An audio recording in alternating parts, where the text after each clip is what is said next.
Hello guys, this is me, Jewel here, once again, and ladies and gentlemen, welcome back for some more of yet again for the likes of the Maxi Toys videos, as to be expected. So ladies and gentlemen, welcome back for some more of Let's Play of Mario Party 6 for the Nintendo GameCube. So remember last weekend is the fact that we actually did manage to win through my least favorite board in the game, which appears to be Snowflake Lake, just because I'm not a big fan of the actual gameplay style like forced upon you, and as opposed to likely choose it by yourself and stuff like that. But it knows where it stands, but regardless of such though, the fourth board is done and out of the way.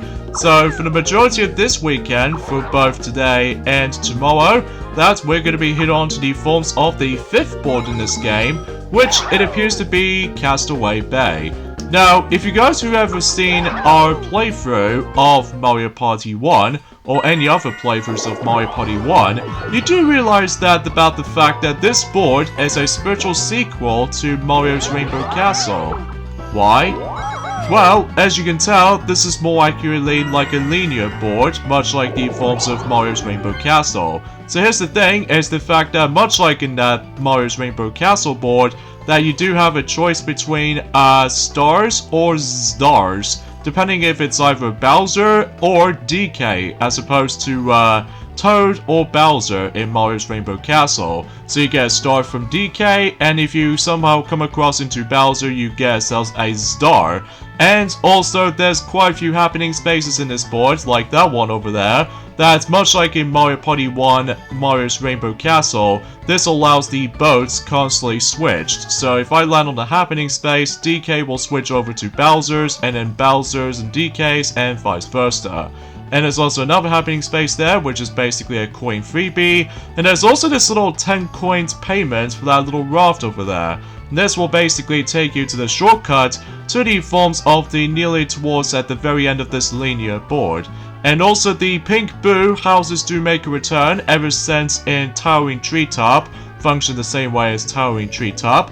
And also there's another happening space over down there, which I don't know what that does though, because I don't usually play this board as much as often though, but as you can see, I'm going to be playing as Boo in this board, because, well, today's day is of course the 2nd of October today, in this case in 2021, so we figure we might be able to actually play as a spooky themed character, like Boo for instance. I think the last time we actually play as Boo, it was actually by the forms of I think if it's like, Undersea Dream from the likes of Mario Party 5. So, yeah, it has been a while since we actually play as him, but now we finally play as him in this game, so, yeah, that sure is something, I suppose, so.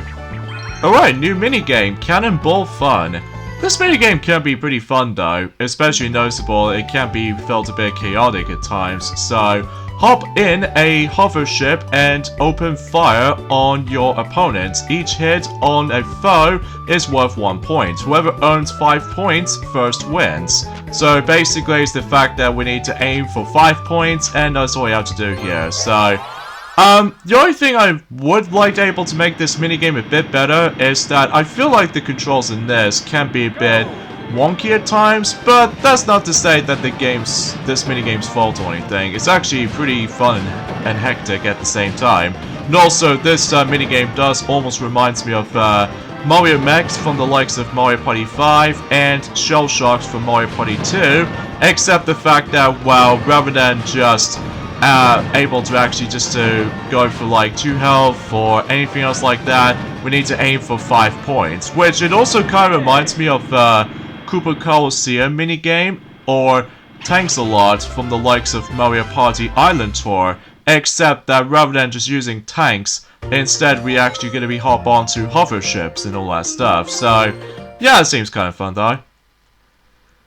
So as I said this before already, that Castaway Bay is a spiritual sequel to Mario's Rainbow Castle, except rather than taking place into the skies above, like, you know, above the clouds or anything else like that, so instead we ended up in the forms of the tropical beach setting, which as a result, it might be pretty underwhelming playing this board every now and then for this season. Like, after all, Halloween is getting close. So as a result, though, we can able to potentially try to set things up for the Halloween season at some point throughout the majority of the month. So, because after all, we've only got about 29 days to go until Halloween. So, hopefully for some spooky treatments or anything else like that. So, yeah, you get the idea about that. So, actually, talking of the forms of the roster of characters as you see on screen, since I'm going to be playing as Boo, as I said earlier, but also I did manage to bring back several of computer players. Like, basically, I brought back Mini Bowser, since Fair Square, and also same applies to Toadette as well, but since I already select her as playable since in that board. And also I managed to finally bring back Toad ever since in Towering Treetop. So because of that, we figured I was able to actually play those 4 characters on screen right there. Like, I'm the only one playing as Boo, and the computer players are being controlled within, you know, Toad, Mini Bowser, aka Koopa Kid, and Toadette as well. So, yeah, that might be short subbing, I suppose. So, I will say though that the music can be felt a bit more accurately like a remix version of that particular music from Mario's Rainbow Castle, but I must be honest here, I don't usually hear that music all that much though, just because, well, as I said before, I haven't really played that board that much though. Well, this board in particular, Castaway Bay, most notably because I'm pretty much used to with Fair Square a bit more than the any other like average boards, mainly with like, well, playing the least amount of the forms of Snowflake Lake, and also you know, an okay final board, which I'll get some more details about that and during at some point next weekend. Because I'm pretty sure enough though is the fact that we've pretty much almost done with the actual main boards in Mario Party 6. So we only got 2 more to go before we get on to the next 3 for the sake of the forms of the solo mode experience and pretty much everything else to be expected. So, darn it! I got screwed up again! Okay, Toadette, what is she gonna do now? She got squashed. 3rd time in a row, we got a tie. But this time, the boulders now usually cracks it open for that particular floor trap, so... I need to get a bit of practice on that eventually. Especially noticeable that whenever we're able to see some other minigame modes, mainly with like a single player only minigame mode, which I'll show it off at some point, because I don't know if anyone else did this. So, but either way though, we'll show this off at some point during the course of, well, roughly around the same time as when Mario Party Superstars for the Nintendo Switch will be releasing. So, speaking of Mario Party Superstars, we only got about 27 days to go until that game is about to come out, which I'm really hyped about it. Especially noticeable that we've almost caught up to the point for the sake of the rest of the series. So, yeah, that might be something I'm looking forward to still, so... And as you can see, Toad just managed to land on that happening space, thanks to the forms of that sluggish room that he uses. And basically, as I said earlier, that it's like you're able to grab some coins. And here's the thing though, we need to avoid a lot of spinies coming from above. Thanks to Yukiki managed to able to toss not only coins, but also spiny shells as well, so... Yeah, it's got to pay attention to that, so... And also, as I mentioned this earlier, ever since during the forms of, well, today, that, well, I already did manage able to sort out some Halloween stuff, so hopefully I'm also able to do playing some online stuff for the sake of Luigi's Mansion 3, because after all, that Luigi's Mansion 3 will be almost become 2 years old by then, so because of that though, I was expecting I was going to be able to be looking forward to able to play that game again, because, well, it has been... You know what I mean, couple of days since I actually did go back onto Luigi's Mansion 3, just because been, you know, busy playing some other Switch games recently, like for instance, you know, Sonic Colors Ultimate and Super Monkey Ball. Actually, now that I think about it, well, I haven't really touched upon my Sonic Colors Ultimate yet, for the Switch version yet, just because saving up for the Let's Play and everything.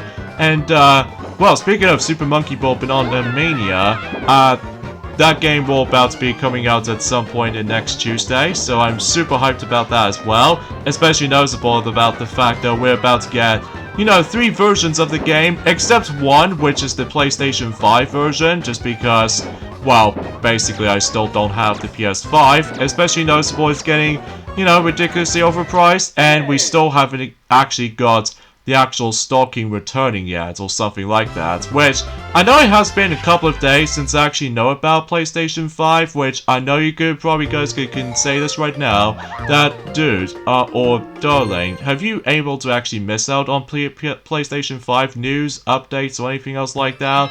How despicable of you. Well, the thing is though, is the fact that we're pretty much going to be focusing on other stuff for Nintendo related right now, just because, well, I'm just used to able to purchasing Nintendo Switch things, so, as well as the forms of several other Xbox One stuff as well, occasionally though. So now we go on to nighttime as you see, and much like the forms of Towering Treetop board, basically the Pink Boo house is only accessible in nighttime, although in daytime on the other hand though, is not accessible.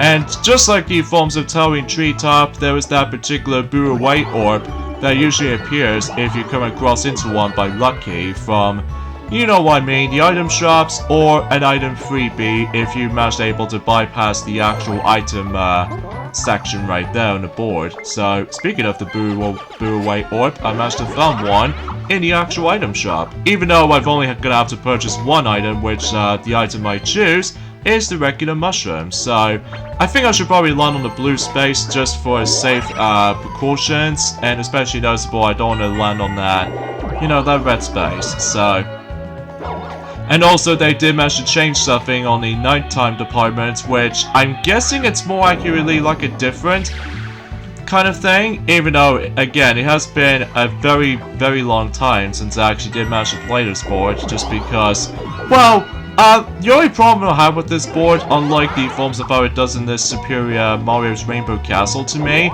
is the fact that if you come across into Bowser in this board, basically, if you have a star, basically Bowser will take a star from you, which it's a bit too much for my taste, because unlike the original game in Mario's Rainbow Castle, if you meet up with Bowser, then you obviously lose coins, and you don't lose a star, so that way it gets your benefit for able to still be in the lead and all that stuff. But, on the other hand though, in Castaway Bay, they managed able to change that for a bit, and try to make it a little bit more too much for you, so, yeah, that might be the only drawback I feel like for this board, so, yeah, that's the only downside. But apart from that, this board is not too bad, for what I've noticed whenever I play it. Especially noticeable, it's been about, you know what I mean, a week ago since we actually last touched this, so, in fact, kind of thinking about it, I remember when Mickey Mouse managed to able to did this Let's Play back in 2012, well, used to be in 2012, but of course, yet again, I've already explained about this earlier, is the fact that that particular Let's Play is no longer there anymore, just because of, you know, bad quality, and also bad commentary as well, but we did have a strong delay from that particular uploading schedules of this, mainly due to our camera USB connector problem, so because of that, and I figured that was that point where basically it happens on June in 2012 that we finally got back into this, but not so much by the forms of Pac-Man World 2 Let's Play or any other Let's Plays for that matter in the past, so... Ooh, 7! Could have gotten a lucky 7, unlike Snowflake Lake, that I somehow managed to achieve the actual lucky 7s, so... That's fine by me. And of course, the star will only cost 20 coins, self-explanatory, so for those of you if you ever played Mario's Rainbow Castle before, so yeah, it's usually it's not changed. Although the only thing it's changed though, as I already explained this earlier, is that rather than Toad give you a star, instead Donkey Kong is now give you a star, because it's pretty obvious because Toad is actually playable in this game, Mario Party 6. Although, unlike the original game, that he becomes the host of the game, along with Koopa Troopa, so, which can be also say applies to the forms of Mario Party Superstars, so, anyway, let's just purchase myself the Boo Away Orb, just in case you can able to see that item in action, because I felt incredibly bad, for the sake of Towering Treetop board, because I don't suppose that anyone else managed able to come across into that, but regardless of such, that's as far as I can think about it. And as you see on screen, that I managed to land on a happening space, and yes, it will switch places between either Bowser or DK. So yeah, that's pretty much essentially how this goes. It's basically Mario's Rainbow Castle, but rather than taking place in a clouds above, so instead it takes place in the tropical island. Very much like, you know, Yoshi's Tropical Island, except, well, doesn't have that much fruits around here, so... And it looks like that Mini Bowser does have a very, very, very good advantage for his Golden Mushroom or Super Shroom Orb, and that means he'll meet up with DK, able to get himself his first star. And suffice to tell you is the fact that this will be the last time we're going to be seeing Mini Bowser in the actual board gameplay, most notably on the actual main party mode, because until Mario Party 7, that, you know, he'll become a Bowser side for the final time. So because of that, yeah, we're probably gonna miss him as playable, so oh well, no big deal. It knows what it is. But we got some replacements though, like one replacement in addition to another one, which we'll point it out whenever we get into Mario Party 7, so... Yeah, let's talk about another discussions I want to discuss. First of all, I think that some toy sales has already mentioned about this earlier, that, yes, we have managed to able to see, 2 films during the films of by the end of September, which there are My Little Pony and New Generation, in this case Generation 5, and also No Time to Die, a James Bond film that it finally comes out, in the United Kingdom at long last. Even though, mind you, that we've only got, or you guys, for those of you who lived in America, still have to wait until 6 days' time until the film finally came out on the theaters. So, I haven't actually found out the actual box office yet though, but I'll talk more about that whenever we get into the forms of one of those mini-game modes in the game. So because of that though, we're able to try and mention more about it. So, and what do I think about the both films that I've actually seen so far, for the sake of those 2 films I've already mentioned?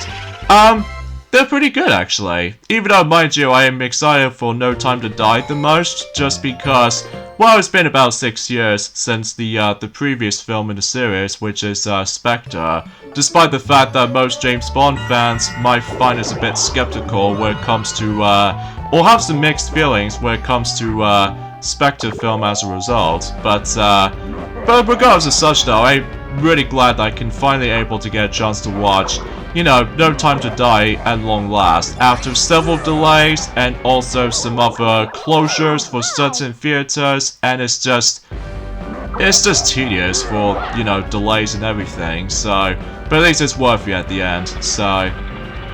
And as far as My Little Pony and New Generation is concerned, well, I'm not going to spoil the story for you guys, especially noticeable because that film has recently came out on the actual Netflix, so I don't feel like trying to able to spoil the story, especially noticeable about the fact that with, well, I'll talk everything else, like, for instance, the visuals look spectacular, for I've seen it, and also the voice cast, oh man, they look very, very darn good. Even especially noticeable, I've recognized some of these familiar voices, you know, as far as what Maxi has already mentioned about that, ever since in Pac-Man World 3 Let's Play, that he did mention that one of the actors that he also plays, Tom Murkowski from the likes of the Sonic the Hedgehog movie, and also say applies to the films of that terrible Hop film. Oh, I don't know about you, but I really despise Hop film, just because, well, that film is basically an Easter kind of movie that involves around like a random CGI rabbit that is usually shown on screen, and this is what I first introduced to the films of James Marsden, which is usually before when he becomes, you know, Donut Lord, or Tom Murkowski from the sake of the Sonic movie, and especially noticeable in the sequel as well. And as well as from that, I suppose that's pretty much about it. But yeah, he was a really good choice for me, which I think that Maxi has already mentioned about that ever since during the films of you know, in Pac-Man World 3 Let's Play pretty much. So let us not get into more details about that, just because, well, I might try to get used to with the soundtrack on this new film though, just because, well, as I said before, during countless amount of times, or anything else like that, it's the fact that maybe because I'm still used to with the 2017 movie counterparts, because usually I've recognized, or I even still remember, the actual amazing soundtrack on this 2017 film of My Little Pony and stuff like that. And as a result though, speaking of My Little Pony, Friendship is Magic department, is that we only got about 8 more days to go until that particular show, at least in the North American's release. That particular show will be 11 years old at this point. So, yeah, that seems pretty credible, or incredible, as far as I like to say something for this positively amazing word to notice, which I have no words to able to describe about it. But regardless of such though, despite the forms of our video special of the Friendship is Magic 10th anniversary is sadly no longer there, just because I just have no idea what is up with part 1, that we've actually did manage to able to do a lot of editing and all that stuff. Although I'm sure that Maxie has already mentioned about, or even Mega Man for that matter, ever since during the forms of in Klonoa Empire of Dreams, since during the forms of July and stuff like that. So anyway, so now we go on to daytime, so this means, you know, the pink boo's not accessible, and also the actual statue's been changed. I should probably point things out right away, is that I'm pretty sure the statue in daytime is usually like a mushroom statue, and then as far as nighttime is concerned, then it'll basically changes that into a Goomba statue. So I think that's something worth noting for to keep in track of. So what's also handy about this board when it comes to forms of that, you know, the happening spaces and all that stuff, basically it does manage to tell you the forms of the specific color of the certain stars that is actually currently going on the actual dock. So yeah, that seems kind of worth it though, especially noticeable that unlike in Mario Party 1 in Mario's Rainbow Castle,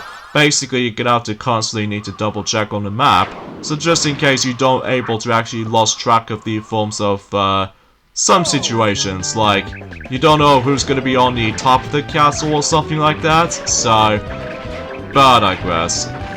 It looks like it has been a while since we actually did play Jump the Gun. In fact, now I'm going to be doing the forms of a bullet bill cannon. So, now I do apologize for that noise in the background. I think it's mainly because Shadow is actually getting slightly paranoid again when it comes to able to actually doing like mature things, like putting out guns on the actual the Halloween trick-or-treat thing coming up. Like, come on, Shadow, you don't need to put guns in front of kids, because that will be deadly, and also you get arrested for custody if I were you, Shadow. But still, I just cannot believe they just managed to bring guns into Shadow the Hedgehog and stuff like that, which is ridiculously over the top. But I digress. Speaking of, you know, that particular things I want to point things out, that one thing I think I've sort of mentioned about, or even haven't mentioned about this briefly or fully though, and that is something to do with the forms of when this game came out in 2004. This game came out the same year as in, I would say, Shrek 2, that's the best one, and also Shark Tale. Ugh, that film is even worse. And as far as other films I'd like to mention, when certain films came out the same year as this, actually, kind of think about it, before I get into that, yeah, I might fancy a bit of a shortcut, and especially it really helps that since I got ourselves a pretty alright number on that dice roll anyway, and again, you have to pay like 10 coins by the way, in order to be able to ride the raft, and then basically, that way, it'll take you to the faster method to able to get to the end of the actual dock. So, yeah, that's something worth noting for, and also I land on the happening space, which that allows me to change it between star to star, for DK anyway. So yeah, that seems pretty cool and top notch for able to land on that happening space. So, awesome stuff.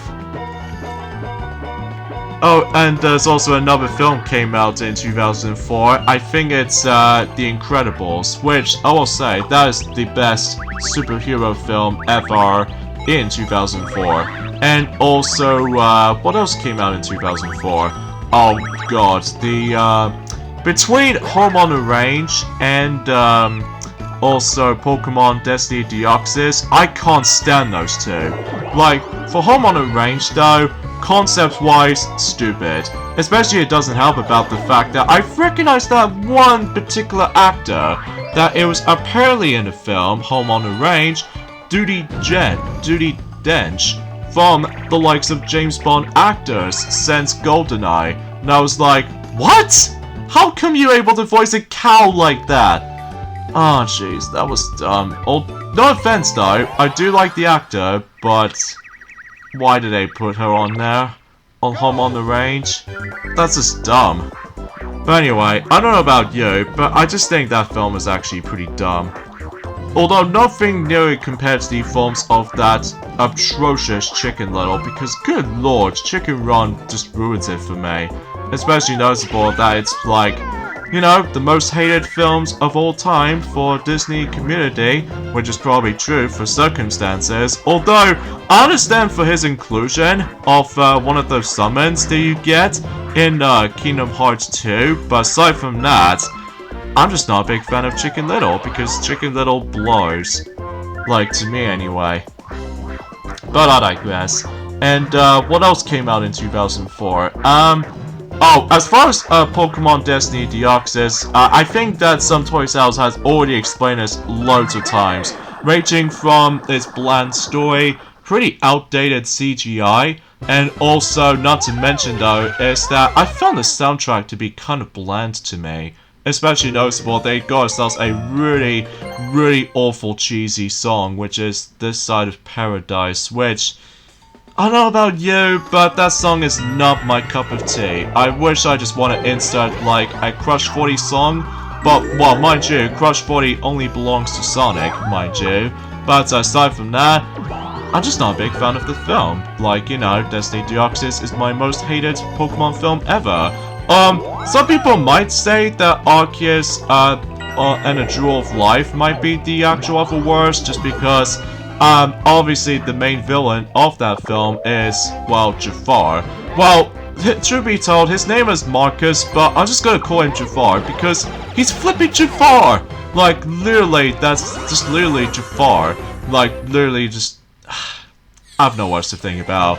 Although there's also another comparison, in one of those Pokemon films, mainly with like the Rise of Darkrai, that I believe one of the villains in that film is like, I don't know about you, like a human villain. Like, he's basically acted out as like Gaston from the likes of Beauty and the Beast. But in the Arceus film, it's like the villain is just Jafar, except, well, just pure evil, but not in a fun way.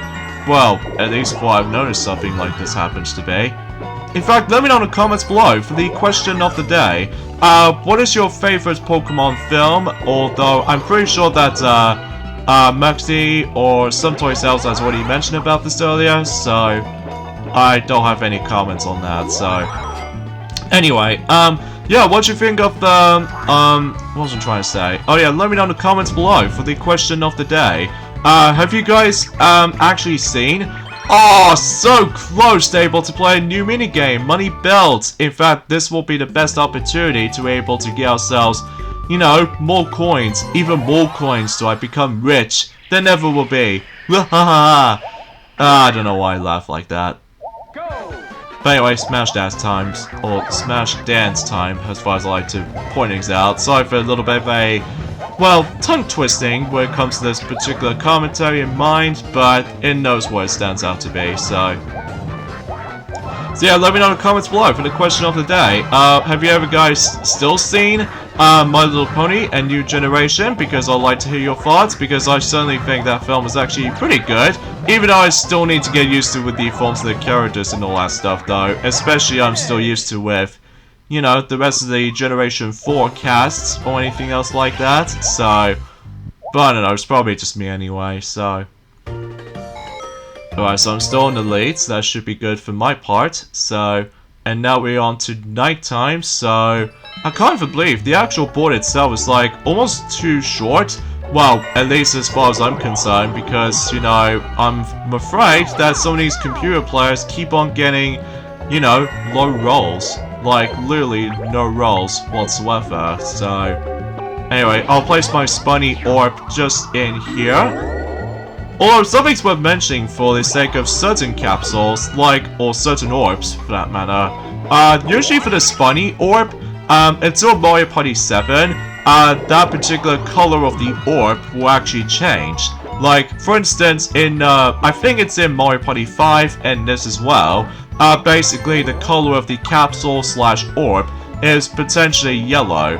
And then, as far as the Mario Party 7 version of that item is concerned, it will change it into red, so... But I'm sure that, some toys will mention more about it until whenever they get into Mario Party 7, so...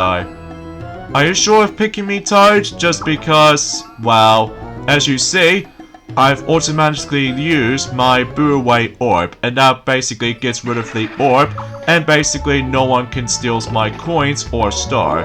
Although, mind you though, that Toad was expecting to be able to steal my star, but he doesn't have that much coins, so... Oh well, too bad for you, Toad, even though I feel sorry for you for choosing me. So anyway, what else came out in 2004? On this anyway.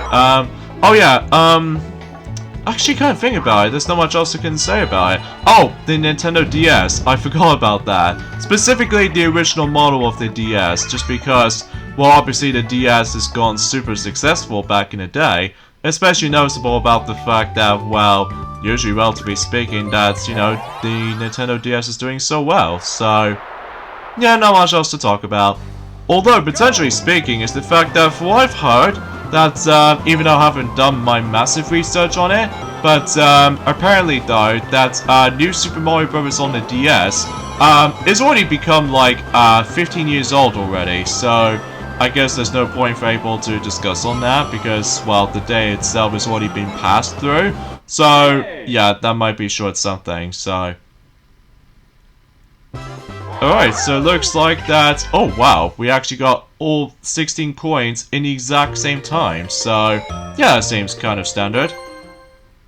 But anyway, yeah, unfortunately though, that for those of you who ever trying to purchase, you know, Sonic Colors Ultimate on the Switch, like I think I already mentioned about this earlier, that, yeah, the Switch version is only going to be locked in 30 frames per second, so we predicted that as soon as when that game first announced in Sonic Central. So yeah, it's pretty much exactly like the forms of how it does it in Sonic Forces and Team Sonic Racing. So yeah, it's very similar. Except Sonic Mania, because Sonic Mania runs very, very well on the Switch. So I'm very pleased about it. They've still managed to able to bring, you know, 60 frames per second in Sonic Mania / Sonic Mania Plus, if you want able to be more precise with, if you managed able to include some DLC content, so... And I get the feeling Mini Bowser is going to land on that, yep, a happening space. I was expecting if we were able to actually see that another happening space, that Mini Bowser just managed to walk past, but... we still didn't get a chance to see that, so... oh well, no big deal. Once again, 4-player game again, and do we get a chance to play? Nope, still no money belts. And in fact, we're going back into Blooper Scooper again, so... okay. Hopefully, I can able to win this for sure, which I highly doubt I will be, so... And I suppose that's pretty much as far as we can say about this, today's discussion. Well, apart from the fact that, well, usually potentially speaking, that I, almost felt kind of awkward today. Well, nowhere near as, like, even quite awkwardly as it, used to be. But, I'm feeling quite fine, so... anyway, so let's just go ahead and, avoid, you know, any kind of obstacles, including its tentacles, so... I'm pretty sure that, yeah, all 3 players are out. Even though that Boo managed to able to swim, so yeah, it seems a little bit ridiculous, but apart from that, it's just a video game logic side of things. But, you know, ghosts swimming like that looks weird.